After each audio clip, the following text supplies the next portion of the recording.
मेरा आखिरी सवाल आपसे है कि करप्शन के ऊपर हमारी एक सैर हासिल गुफ्तगू हुई है, लेकिन मसला यह है कि जब भी किसी भी बाअसर बंदे के ऊपर हाथ डाला जाता है, केसेस चलते हैं, डॉक्टर आसम का मसला देख लें और बड़े बड़े नाम हमारे सामने आए, हाथ डाला जाता है, अदालत में मामला चलता है और वहां से वो छूट के निकल जाते हैं। पकड़े क्यों नहीं जाते ये बंदे?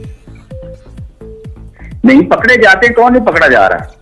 मसला ये है कि आप देखें एक बतदरीज एक नैब के जरिए अगर आप बात कर रहे हैं, आपका मकसद ये है कि नैब की तरफ इशारा जाता है कि पकड़े क्यों नहीं जाते। करप्शन के हवाले से अभी तक जितने लोग आए हैं सब पे केसेस चाहते हैं, बतदरीज एक काम हो रहा है। मैं समझता हूँ नैब जो है वो मेरिट पर एक काम करने की कोशिश कर रही है। उसने पहले भी बहुत सारे ऐसे पाकिस्तान के अंदर ऐसे जितने स्कैंडल्स उनको बेनकाब किया और उनकी रिकवरीज करवाई हैं, जिसके डबल शाह तक बहुत बड़ा केस था। लाहौर के अंदर प्रॉपर्टीज के कई केस थे। मोटर स्कैंडल एक बहुत बड़ा बना था जिसमें करोड़ों रुपए अरबों रुपए की उन्होंने रिकवरियां की थी नैब ने।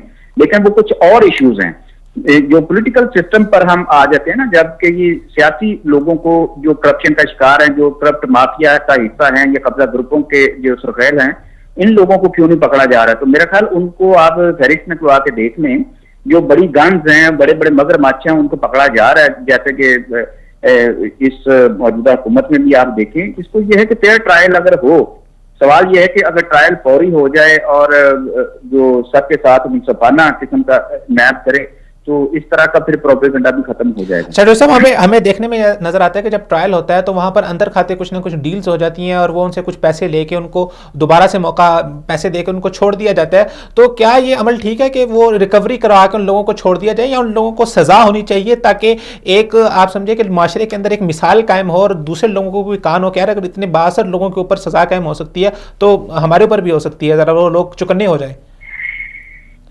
देखिए, कानून के मुताबिक जो सजा देनी है वो जो जब ऐसा तो कानून करप्शन पर सजा देने का बन जाएगा तो उसके मुताबिक सजा होनी चाहिए। हमारी ख्वाहिशात तो कुछ और तरह की हैं। मकसद ये है कि अगर भूख है तो हम कहें कि जी भूखे हैं हम, तो भूख की वजह से लोग चोरी करते हैं और आप उनके हाथ काट देंगे और करप्शन जिसने की है आप उसको फांसी पर चढ़ा देंगे। तो आपने देखना यह है कि आपके मुल्क के अंदर करप्शन का नसूर इतना फैला हुआ है कि यहाँ ऐसा ना हो कि मासूम लोग जो हैं वो सजा से दो चार हो जाएं और वो तख्त और जो है कचहरियों की सारी जिंदगी जो है वो उनके घर तबाह हो जाएं और वो इस ताजीर का जो जैसा कि पहले भी होता रहा है कि जैसे ये पुलिस मुकाबले होते रहे कि बेगुनाह और मासूम लोग जो है वो कत्ल कर दिए जाते हैं या मार दिए जाते हैं या सारी उम्र जेलों में सड़ते रहते हैं। पहले आप पूरे मुआशरे को ठीक करें, उसके लिए सिस्टम बनाएं।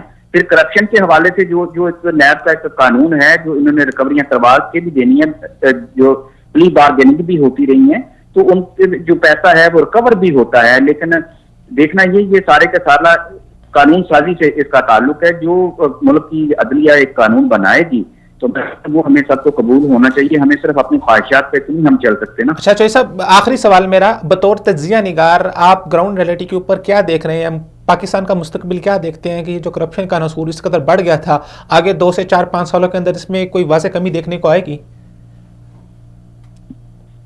हेलो जी डॉक्टर जी चौधरी साहब, मेरी आवाज आ रही है आपको? जी बोलें। जी चौधरी साहब, मेरा आखिरी सवाल आपसे, मैं आपने देखें जी सवाल सुनिए चौधरी साहब आपने। अल्लाह ताला मुझे तो यह नजर आ रही है कि 5 सालों में करप्शन के नतायज बड़े मस्बत निकलेंगे। अगर इसी तरह कंटिन्यूसली होती रहती है ना, तहकीकात होती हैं तो इसके बड़े मस्बत निकलेंगे। अदलिया मुतहरक हो चुकी है। इस वक्त जो है लॉ फेयर का दौर आ चुका है कि जितनी भी इनसे पहले जो चीफ जस्टिस थे उन्होंने भी अपना किरदार अदा किया। अब मौजूदा चीफ जस्टिस जो साकिब निसार हैं वो भी अपना किरदार अदा कर रहे हैं और लोगों के हकूक के तहफ़्फ़ुज़ के लिए जो अदलिया को इस्तेमाल कर रहे हैं और मैदान में निकले हुए हैं। इनके बाद भी जो चीफ जस्टिस आएंगे मुझे यही लग रहा है कि वो इससे आगे बढ़कर अपना जो है ना फर्ज अदा करेंगे और ये करप्ट माफिया को यकीनी तौर पर इन 5 सालों में जब तक ये हुकूमत रहती है या इसके बाद भी आके पाकिस्तान एक नए दौर में दाखिल हो चुका है। क्योंकि पाकिस्तान अगर इस दौर में दाखिल नहीं होगा, ऐसे फैसले नहीं होंगे तो पाकिस्तान की अपनी सर्वाइवल पर बड़ा सवाल आ जाएगा, क्योंकि स्टेबिलिटी नहीं आएगी। पाकिस्तान के अंदर पूरी दुनिया का अगर बिजनेस आ रहा है तो इसके लिए तरक्याती जो कामों को आगे बढ़ाने के लिए पूरी जो आपने सरमायादारों को पाकिस्तान में लेकर आ रहे हैं तो उसको करप्शन से आपने फ्री करा के आगे निकलना है। तो पाकिस्तान में के अंदर मुझे ये लगता है कि ये हमारे पॉलिसी साज इदारों ने ये फैसला कर लिया असूली कि अब पाकिस्तान के अंदर या करप्ट माफिया चलेगा या फिर जो है इंसाफ का बोलबाला होगा। तो अदलिया की जो एक इनकलाबी दौर उसका शुरू हो चुका है, उसमें मुझे नहीं लगता कि कोई बच पाएगा। हाँ, किसी को सजा होगी, कोई नाअहल होगा और कोई जो प्ली बार्गेनिंग से जाएगा, क्योंकि मुल्क का जो लूटा हुआ पैसा वो भी तो आएगा। यहाँ कई लोग ऐसे भी वो कहते हैं कि मैं तो 10 करोड़ रुपया नहीं दे सकता, आप मुझे 10 साल कैद में डाल दें, कोई बात नहीं। मसला ये है कि पैसा वापस लेना है। पैसा वापस लेने के बाद साथ साथ आप उनको सजा भी दें ताकि दूसरे लोगों को एक इबरत मिले। और मुझे लगता है ये जामे हिकमत अमली होनी चाहिए और वो आपको नजर आ रही है अभी। जी बिल्कुल बिल्कुल। बहुत शुक्रिया बहुत नवाज चौधरी साहब हमारा साथ देने के लिए। अस्सलाम वालेकुम वरहमतुल्लाहि वबरकातुहू।